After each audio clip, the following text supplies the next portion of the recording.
Hello friends, তোমাদের সকলকে দাদাদি চ্যানেলে স্বাগত। আজকে ক্লাস 12 থার্ড সেমিস্টার পলিটিক্যাল সায়েন্সের তোমাদের যে দ্বিতীয় অধ্যায়টি আছে আন্তর্জাতিক সংগঠন ও প্রতিষ্ঠানসমূহ, এই অধ্যায় থেকে আজকে আলোচনা করব সচিবালয় সম্পর্কে, অর্থাৎ সেক্রেটারিয়েট সম্পর্কে। দেখো, এর আগের ক্লাসে আমরা সম্মিলিত জাতিপুঞ্জের যে টোটাল 6টি বিভাগ আছে তার মধ্যে 5টি বিভাগ সম্পর্কে আলোচনা করে ফেলেছি। যারা এখনও সেই ক্লাসগুলি করনি, তোমরা এই ইউটিউব চ্যানেলের প্লেলিস্টে গিয়ে দেখতে পারো। দেখো, আজকে ষষ্ঠ 6 নম্বর যে বিভাগটি আছে সম্মিলিত জাতিপুঞ্জের, সেটা সম্পর্কে বিস্তারিত আলোচনা করব। সম্মিলিত জাতিপুঞ্জ একটা আন্তর্জাতিক সংগঠন, যেটা কবে গঠিত হয়েছিল? সম্মিলিত জাতিপুঞ্জ বা ইউএনও, ইউনাইটেড নেশন অর্গানাইজেশন, এটা গঠিত হয়েছিল 1945 সালে 24 অক্টোবর।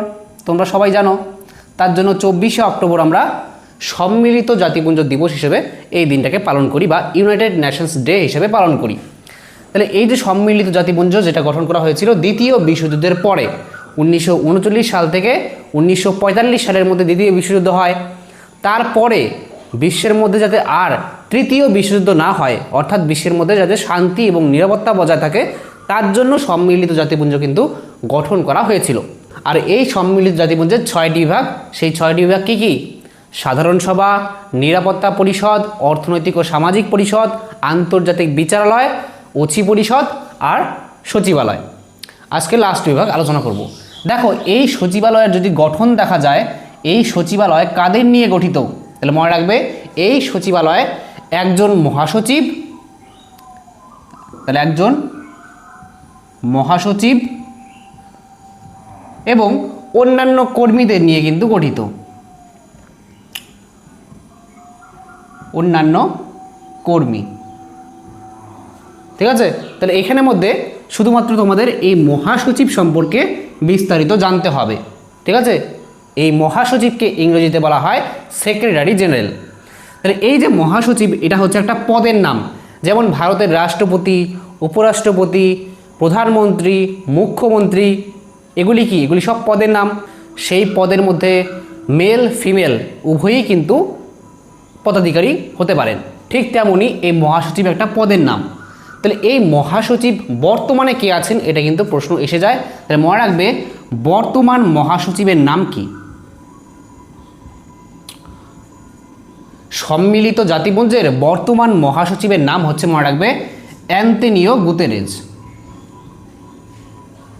অ্যান্তোনিও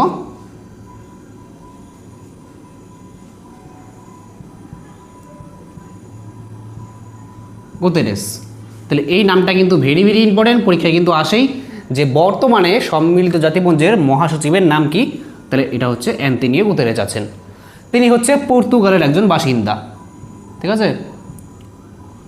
পর্তুগালের একজন বাসিন্দা। এটা আসে না পরীক্ষায় যে কোন দেশের বাসিন্দা, শুধু নামটাই আসে, নামটা মনে রাখবে। আর এই যে অ্যান্তোনিও গুতেরেস, এটা তো পরীক্ষায় আসেই। তাছাড়া আরেকটা প্রশ্ন আসে যে সম্মিলিত জাতিপুঞ্জের প্রথম মহাসচিব কে ছিল? এটা তো হয়ে গেল বর্তমান মহাসচিব। তাহলে প্রথম মহাসচিব কে ছিলেন?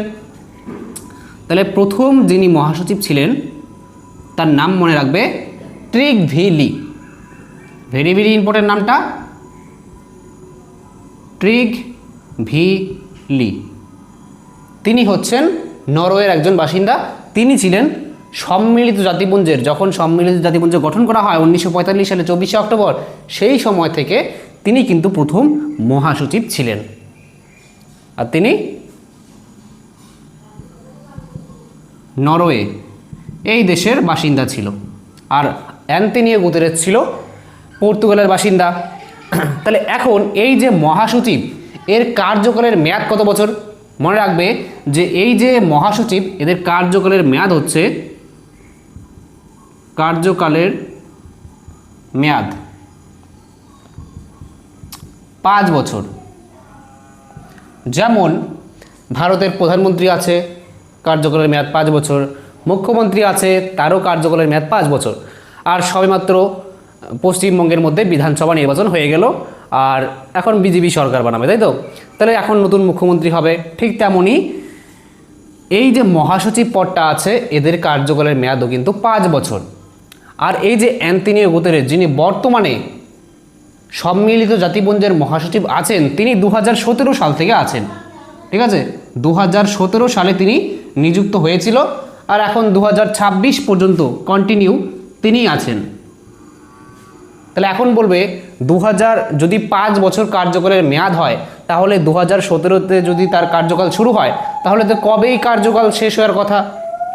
তাহলে মনে রাখবে যে এই যে মহাসচিব, এই মহাসচিব কিন্তু একজন ব্যক্তি একবার মহাসচিব হয়ে গেলেও পুনরায় তিনি কিন্তু আবার মহাসচিব হতে পারেন, অর্থাৎ মহাসচিব পদে কিন্তু পুনর্নির্বাচন করা সম্ভব। ঠিক আছে, মনে রাখবে এই পদে কিন্তু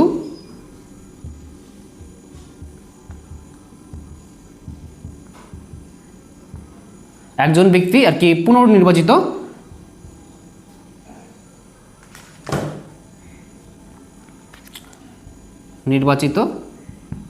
হতে পারেন।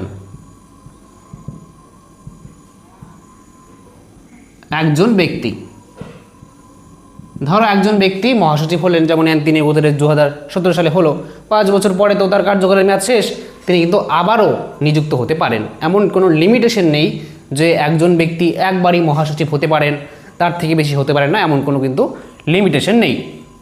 তাহলে পরীক্ষায় কিন্তু বিবৃতি ক, বিবৃতি খ এভাবে প্রশ্ন আসতে পারে যে বিবৃতি ক যে মহাসচিবের কার্যকালের মেয়াদ 6 বছর, একটা বিবৃতি দিয়ে দিল। বিবৃতি খ যে মহাসচিব পদের পুনর্নির্বাচন করা সম্ভব।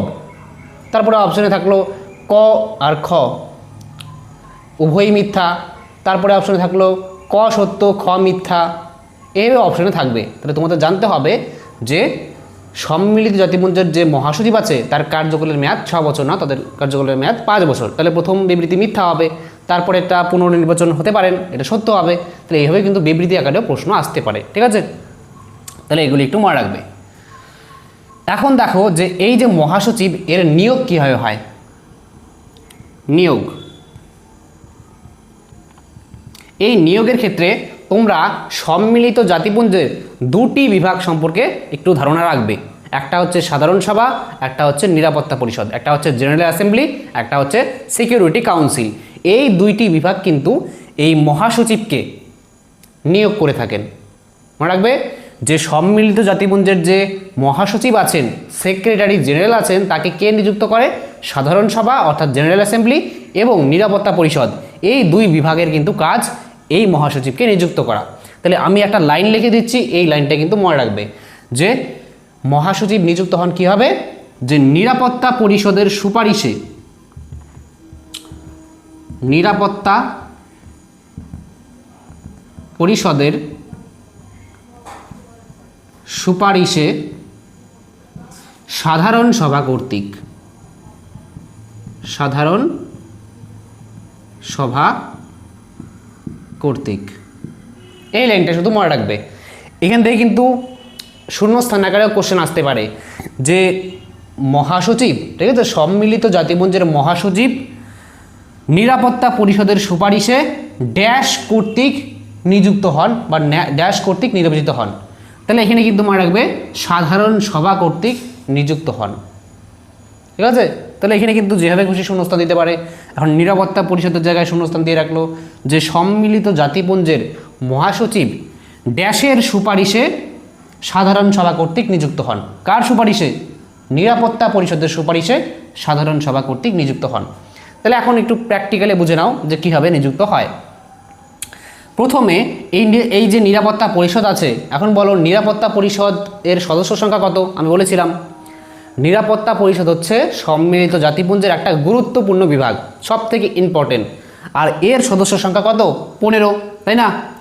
সিকিউরিটি কাউন্সিল বা নিরাপত্তা পরিষদ এর সদস্য সংখ্যা কত? মোট 15। আর এই 15টি সদস্য দেশের মধ্যে 5টি হচ্ছে স্থায়ী আর 10টি হচ্ছে অস্থায়ী, তাই তো? 5টি হচ্ছে স্থায়ী আর 10টি হচ্ছে অস্থায়ী। অর্থাৎ এই 5টি যে দেশ আছে নিরাপত্তা পরিষদের, তারা পার্মানেন্ট। ঠিক আছে, তাদের কোনো কার্যকালের মেয়াদ নেই যে 2 বছর বা 3 বছর পর পর তারা নিযুক্ত হবেন। তারা সবসময়ই নিরাপত্তা পরিষদের সদস্য, এই 5টি দেশ। এদেরকে বলা হয় পঞ্চপ্রধান বা পার্মানেন্ট মেম্বার বা স্থায়ী সদস্য। এই 5টি দেশের নাম কি কি? আমেরিকা, রাশিয়া, চীন, ফ্রান্স আর ব্রিটেন, তাই তো? এই 5টি নাম কিন্তু তোমরা মুখস্থ করে রাখবে। আমেরিকা বা বলো আমেরিকা যুক্তরাষ্ট্র, তারপরে রাশিয়া, ফ্রান্স, চীন, ব্রিটেন, এই 5টি দেশ হচ্ছে স্থায়ী। আর এই যে 10টি অস্থায়ী দেশ, অস্থায়ী মানে কি? নন পার্মানেন্ট মেম্বার, তারা স্থায়ী না, তারা 2 বছর অন্তর অন্তর কি নির্বাচিত হন, 2 বছরের পর পর রোটেশন হয়। যেমন ভারত 2024 পর্যন্ত ছিল অস্থায়ী সদস্য রূপে, এখন ভারত এখন আর নিরাপত্তা পরিষদের অস্থায়ী মেম্বার নেই, এখন অন্য দেশ হয়ে গেছে এই অস্থায়ী মেম্বার। এইভাবে কিন্তু রোটেশন হয়। এই 10টি যে সদস্য দেশ আছে অস্থায়ী, তারা 2 বছরের জন্য নির্বাচিত হয়, এটা মনে রাখবে। নিরাপত্তা পরিষদের অস্থায়ী সদস্যদের কার্যকালের মেয়াদ কত বছর? 2 বছর। তাহলে এই যে মহাসচিব নির্বাচিত হয়, এখানে নিরাপত্তা পরিষদের 5টি যে সদস্য দেশ আছে স্থায়ী, তাদের 5টির সমর্থন চাই। তাছাড়া কমপক্ষে অস্থায়ী যে 10টি সদস্য আছে তার মধ্যে যে কোনো 4টির সমর্থন তো অবশ্যই চাই, অর্থাৎ 5 আর 4 9, এই 9টি কমপক্ষে নিরাপত্তা পরিষদের 9টি সদস্য দেশের সমর্থন চাই। আর এই 5টি দেশের মধ্যে একটি দেশেও যাতে ভিটো ক্ষমতা প্রদান না করে। আর ভিটো ক্ষমতা কি বলেছিলাম, যে এই ভিটো ক্ষমতা হচ্ছে অসম্মতিসূচক ভোটদানের ক্ষমতা। এই ভিটো ক্ষমতা শুধুমাত্র নিরাপত্তা পরিষদের স্থায়ী সদস্য অর্থাৎ পার্মানেন্ট যে মেম্বার আছে আমেরিকা, রাশিয়া আর কি, তারপরে চীন, ফ্রান্স, ব্রিটেন, এই 5টি দেশের কাছে আছে। তাহলে এরা যদি কোনো একজন মেম্বারকে ভিটো ক্ষমতা প্রদান করে দেয় যে এই ব্যক্তিকে মহাসচিব করা যাবে না, তার মানে সেই ব্যক্তিকে করাই যাবে না, ঠিক আছে? প্রথমে তো 5 জনের সম্মতি প্রয়োজন, তাছাড়া নিরাপত্তা পরিষদের অস্থায়ীদের মধ্যে থেকে কমপক্ষে 4 জন, বেশি হলে তো ভালো। তাহলে এই 9 জনের সম্মতি প্রয়োজন। তারপরে সেই সুপারিশ যাবে হচ্ছে সাধারণ সভায়। তারপরে সাধারণ সভার সংখ্যাগরিষ্ঠতায়, সাধারণ সভার সংখ্যাগরিষ্ঠ ভোটে কিন্তু আর কি মহাসচিব নিযুক্ত হন। সংখ্যাগরিষ্ঠ মানে মেজরিটি, 50% + 1। সাধারণ সভার সদস্য সংখ্যা কত? সাধারণ সভা অর্থাৎ জেনারেল অ্যাসেম্বলি, এটাও একটা সম্মিলিত জাতিপুঞ্জের একটা বিভাগ। আর এর মধ্যে বর্তমানে 193টি সদস্য দেশ আছে। বলেছিলাম যে সম্মিলিত জাতিপুঞ্জের সদস্য সংখ্যা যত, সাধারণ সভারও সদস্য সংখ্যা সেম। সম্মিলিত জাতিপুঞ্জের সদস্য সংখ্যা 193, তাহলে সাধারণ সভারও সদস্য সংখ্যা 193। আর এই সাধারণ সভার মধ্যে প্রত্যেক সদস্য রাষ্ট্র অনধিক 5 জন প্রতিনিধি পাঠাতে পারেন, কিন্তু ভোট তো একটাই কাউন্ট হয়। তাহলে এই সদস্যরা তাদের মধ্যে থেকে এই 193-এর অর্ধেকের বেশি যদি ভোট দিয়ে দেয় যে হ্যাঁ এই ব্যক্তিকে, অর্থাৎ নিরাপত্তা পরিষদ যাকে সুপারিশ করেছে সেই ব্যক্তিদের মধ্যে যে 50% + ভোট পাবে সেই হয়ে যাবে মহাসচিব। তাহলে বোঝা গেল পরীক্ষার মধ্যে এগুলি আসে না পরীক্ষায় যে কত ভোট, কত % ভোট পেতে হয়। শুধু মনে রাখবে যে কোন 2টি বিভাগ, নিরাপত্তা পরিষদের সুপারিশে সাধারণ সভা কর্তৃক। আর এগুলি যা এক্সট্রা বললাম এগুলি জানা দরকার তোমাদের, ঠিক আছে? একটু জেনে রাখো। তাহলে এই হয়ে গেল সচিবালয়ের মহাসচিব সম্পর্কে আলোচনা, সেক্রেটারি জেনারেল সম্পর্কে আলোচনা। আর এই মহাসচিবকে বলা হয়, মনে রাখবে, রাষ্ট্রসংঘের দূত। তাহলে কিছু এই মহাসচিবকে কি বলা হয়, যে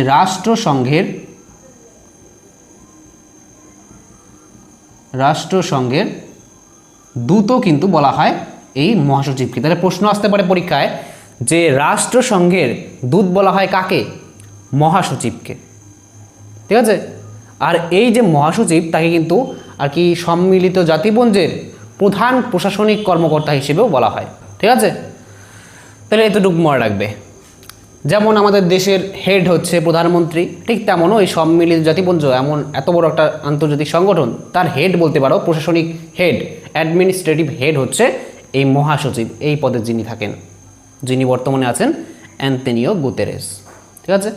এবার এই যে মহাসচিব, এই মহাসচিবের কিছু কার্যাবলী আলোচনা করব, ঠিক আছে? কি কি কাজ করে থাকে এই মহাসচিব একটু বুঝিয়ে দিচ্ছি। প্রশ্ন যা আসার এখান থেকেই বেশিরভাগ আসবে, কাজের থেকে কমই আসে, ঠিক আছে? তাহলে আগে লিখে দিচ্ছি, তারপরে এক এক করে আলোচনা করছি। এখন দেখো এই মহাসচিবের কি কি কাজ আছে। অনেক কাজ হয়, আমি এখানে 4টি কাজ আলোচনা করব, কারণ এখান থেকে পরীক্ষা অতটা প্রশ্ন আসে না। ফার্স্ট হচ্ছে প্রধান কার্যনির্বাহক। তাহলে সম্মিলিত জাতিপুঞ্জের আর কি প্রধান কার্যনির্বাহক, অ্যাডমিনিস্ট্রেটিভ হেড হচ্ছেন কে? এই মহাসচিব, ঠিক আছে? তিনি সব কিছু দায়িত্ব নিয়ে থাকেন, নতুন কর্মী নিয়োগ করা, ঠিক আছে, কোথায় কোন কর্মী আর কি নিযুক্ত হবে, সব কিছু তিনি দেখেন। তারপরে বিভিন্ন পরিষদের প্রধান। এখন কোন কোন পরিষদের প্রধান? যেমন অর্থনৈতিক ও সামাজিক পরিষদ আছে, অচি পরিষদ আছে, এমন বিভিন্ন পরিষদের কিন্তু তিনি প্রধান। ঠিক আছে, তারপরে 3 নম্বর কাজ হচ্ছে প্রতিবেদন প্রেরণ অর্থাৎ রিপোর্ট পেশ করা। এটা একটা মহাসচিবের কাজ, যে প্রতিবেদনে তিনি কি লেখেন, যে তিনি যে মহাসচিব পদে আছেন সম্মিলিত জাতিপুঞ্জের প্রধান আর কি কার্যনির্বাহক, তিনি সেই কার্যনির্বাহক রূপে বিগত বছরে কি কি সমস্যার সম্মুখীন হয়েছেন, এই সংগঠনটা চালাতে গিয়ে কি কি সমস্যার সম্মুখীন হয়েছেন, বিশ্বের মধ্যে শান্তি, ঠিক আছে, নিরাপত্তা বজায় রাখার জন্য আরও কীভাবে প্রয়াস করলে তা ভালো হয়, বিভিন্ন সমস্যা তার সমাধানের উপায়, ঠিক আছে, সব কিছু কিন্তু তিনি প্রতিবেদনের মধ্যে লেখেন। ঠিক আছে, ভবিষ্যতে আরও কী করা দরকার সব কিছু তিনি প্রতিবেদনে লিখে দেন, তাই না? তাহলে এই প্রতিবেদন পেশ করা তার কাজ। নেক্সট হচ্ছে অর্থ সংক্রান্ত কাজ। যেমন আমাদের দেশে প্রতি বছর কি হয়, যে বাজেট পেশ হয়। বাজেট পেশ মানে কি, যে আমাদের ভারতে সরকার কোথা থেকে কত টাকা সংগ্রহ করবে, ট্যাক্স নেবে, আর সেই টাকাটা কোথায় কত টাকা খরচ করবে, তাই না? হেলথ সেক্টরে, এডুকেশন সেক্টরে, ডিফেন্সে আর কি কোথায়, তারপরে এগ্রিকালচারে কোথায় কত টাকা খরচ করবে তা একটা আর কি বাজেট পেশ করে তার। ঠিক তেমন মহাসচিবও কিন্তু বাজেট পেশ করেন। অর্থাৎ এই যে এত বড় একটা সংগঠন, একটা আন্তর্জাতিক সংগঠন সম্মিলিত জাতিপুঞ্জ ইউনাইটেড নেশনস, এই সংগঠনটা চালাতে গেলেও তো অর্থের প্রয়োজন আছে, তাই না? তাহলে সেই অর্থ কোত্থেকে আসবে, সেই অর্থ কোথায় কত টাকা দেওয়া হবে, কীভাবে খরচ হবে, তা কিন্তু সেই সংক্রান্ত অর্থ সংক্রান্ত কাজ করে থাকেন এই মহাসচিব। তাহলে এই কিছু কিছু কাজ আমি আলোচনা করলাম, ঠিক আছে, এগুলি মনে রাখবে। এবার আমরা নেক্সট ক্লাসে আলোচনা করব ইউনেস্কো, ইউনিসেফ আর WHO। আমি বলেছিলাম সম্মিলিত জাতিপুঞ্জের যে তৃতীয় যে বিভাগটি আলোচনা করেছিলাম, অর্থনৈতিক ও সামাজিক পরিষদ, ইকোনমিক অ্যান্ড সোশ্যাল কাউন্সিল, যাকে ইকোসক বলা হয়, তার মধ্যে 94টি সদস্য রাষ্ট্র আছে। 94 না, 54। তাহলে সেই যে 54টি সদস্য বিশিষ্ট যে অর্থনৈতিক ও সামাজিক পরিষদ আছে, তার কিছু বিশেষ সংস্থা রয়েছে বলেছিলাম, বিশেষ সংস্থা। সেই বিশেষ সংস্থার মধ্যে টোটাল 5টি সংস্থা তোমাদের এই দ্বিতীয় অধ্যায়ে আছে, তার সম্পর্কে আমরা বিস্তারিত আলোচনা করব। তার মধ্যে নেক্সট দিন আমরা আলোচনা করব ইউনিসেফ, তারপরে আলোচনা করব ইউনেস্কো,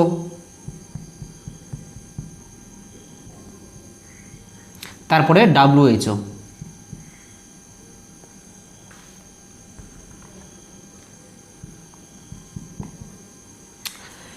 ইউনিসেফের ফুল ফর্মটা কি, যে United nation international children's emergency fund, এটাকে এখন বলা হয় ইউনাইটেড নেশন চিলড্রেন্স ফান্ড।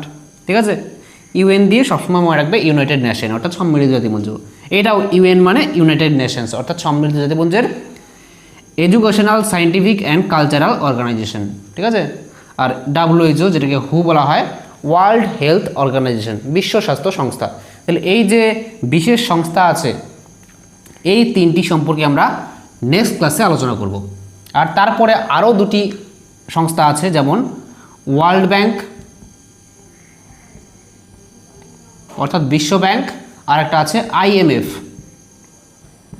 ঠিক আছে, ইন্টারন্যাশনাল মনিটারি ফান্ড, আন্তর্জাতিক অর্থ ভাণ্ডার। তাহলে এই 2টি সংগঠন নিয়ে আমরা তারপরের ক্লাসে আলোচনা করব, অর্থাৎ নেক্সট 2টি ক্লাসে তোমাদের দ্বিতীয় অধ্যায় শেষ হয়ে যাবে। পরবর্তী ক্লাসে এই 3টি বিভাগ একটি ক্লাসে আলোচনা করব, তারপরে ক্লাসে ওয়ার্ল্ড ব্যাংক আর IMF আরেকটি ক্লাসে আলোচনা করব, আর তারপরে আমরা এই দ্বিতীয় অধ্যায় থেকে কী MCQ কোশ্চেন আসতে পারে তা একটি ভিডিওর মাধ্যমে আমি নিয়ে আসবো। ঠিক আছে, তাহলে আজকে ক্লাসটি তোমাদের কেমন লাগলো তোমরা কমেন্ট বক্সে আমাকে অবশ্যই লিখে জানাবে। আর ক্লাসটি ভালো লাগলে অবশ্যই একটি লাইক করো, আর যারা চ্যানেল নতুন তোমরা অবশ্যই চ্যানেলটি সাবস্ক্রাইব করে অল বেল আইকনে ক্লিক করে রাখো। তাহলে দেখা হচ্ছে নেক্সট ক্লাসে, ততক্ষণের জন্য বাই।